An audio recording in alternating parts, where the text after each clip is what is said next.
সুরভি মাহাদিরা তাদেরকে পুলিশ গ্রেপ্তার করার পরপরই তাদের জামিন মঞ্জুর হয়। কারণ কি? তারা জুলাই যোদ্ধা, যার কারণে তাদের সকল অপরাধ মাপ। জুলাই যোদ্ধা হওয়ার কারণে আকাম কুকাম ন্যায় অন্যায় সব কিছু মনে করেন তাদের জন্য মাপ।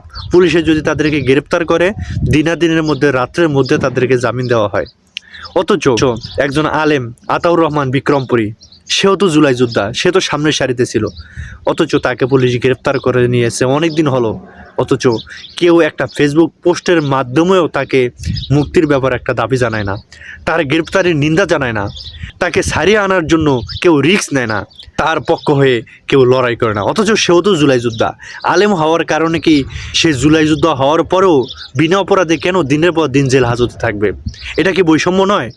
এই প্রশ্নের উত্তর কে দিবে? আপনারা জানেন মাহাদি হবিগঞ্জের ছেলে, সে জুলাই যোদ্ধা, আমি অস্বীকার করি না। সে থানায় গিয়ে যেভাবে ওসিকে শাসিয়েছেন এবং এরপরে তাকে গ্রেপ্তার করা হলো, গ্রেপ্তার করার পরে রাত্রের মধ্যে তাকে পুলিশ জামিন দিল। সারা দেশে মনে করেন তোলপাড় সৃষ্টি হয়ে গেছে। মাহাদিকে মুক্তি করার জন্য অনেকে আন্দোলন করে, বিক্ষোভ করে, শাহবাগ সহ সারা দেশে মনে করেন যে তাকে মুক্তির ব্যাপারে আন্দোলন করলো। তাকে রাত্রের মধ্যে জামিন দিতে বাধ্য হলো, কারণ সে জুলাই যোদ্ধা। অথচ আতাউর রহমান বিক্রমপুরী, সেও তো একজন জুলাই যোদ্ধা, তাকে গ্রেপ্তার করে নিয়ে গেল। আপনারা জেনারেল যারা রয়েছেন তারা তো একটা পোস্টও দিলেন না।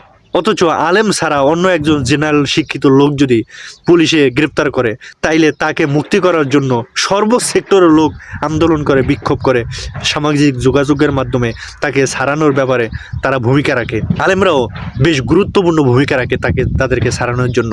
অথচ একজন আলেম আতাউর রহমান বিক্রমপুরী জুলাই যোদ্ধা, দিনের পর দিন সে এখন জেল হাজতের মধ্যে পচে মরতেছে, অথচ আপনাদের কোনো নামগন্ধ নাই। এই বৈষম্য করার জন্য এত মানুষ জীবন দিয়েছে, এত মানুষ আন্দোলন করেছে, আর মুখে মুখে বলেন বৈষম্য বিরোধী আন্দোলন, বৈষম্য বিরোধী ছাত্র আন্দোলন, বৈষম্য দূর করার জন্য আপনারা এত কিছু করেছেন, এত বিক্ষোভ আন্দোলন করেছেন, আপনারা নিজেরা এখন বৈষম্য করেছেন। আফসোস লাগে, সাদাবাজির মামলায় সুরভি নামক এক জুলাই যোদ্ধা, সেও নাকি জুলাই যোদ্ধা, তাকে গ্রেপ্তার করেছে পুলিশ। 2 দিনের রিমান্ড মঞ্জুর করেছে। রিমান্ড মঞ্জুর করার 5 ঘন্টার মধ্যে তাকে জামিন দিতে বাধ্য হয়েছে। রিমান্ড তো দূরের কথা, রিমান্ড মঞ্জুর হওয়ার 5 ঘন্টার মধ্যে তাকে জামিন দিতে বাধ্য হয়েছে। আসিফ নজরুল সহ অনেক মানুষ পোস্ট দিয়েছে, তাকে ছাড়ানোর জন্য তাকে ছাড়তে বাধ্য হয়ে গেছে। আতাউর রহমান বিক্রমপুরী, সে কি জুলাই যোদ্ধা ছিল না? সে কি আন্দোলন করে নাই? এই আন্দোলনে কি তার ভূমিকা ছিল না? অথচ তাকে নিয়ে কেউ একটা পোস্টও করে না, তাকে ছাড়ানোর ব্যাপারে কোনো পদক্ষেপই নেই, মনে কেউ জানেই না। এই তামসা এখন দেশের মধ্যে হচ্ছে। জুলাই যোদ্ধা নামে খালি চেতনা বিক্রি হচ্ছে, আসলে প্রকৃতপক্ষে কোনো ধরনের বৈষম্য দূর হচ্ছে না। এই জুলাই গণঅভ্যুত্থানের পরে কত মানুষ ছাড়া পাইল, যাদের বিরুদ্ধে অসংখ্য অগণিত মামলা, অসংখ্য অগণিত দুর্নীতির মামলা রয়েছে, বিভিন্ন অভিযোগ রয়েছে আকাম কুকামের। অথচ জুলাই গণঅভ্যুত্থানের পরে তারা ছাড়া পাইয়া গেছে গা, নিঃশর্ত ক্ষমা পাইছে। অথচ অনেক আলেমরা বিনা অপরাধে জেল হাজতের মধ্যে এখনো পচে মরতেছে, তাদেরকে জামিন করানোর কেউ নেই। মানে তাদের জন্য এই দেশটা না, তাদের জন্য জুলাই যোদ্ধা না। জুলাই আন্দোলন হয়েছে শুধু নির্দিষ্ট কিছু লোকের জন্য।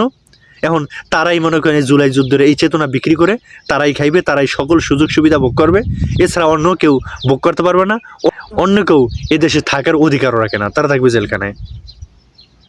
কি এমন মনে হয় না ব্যাপারটা?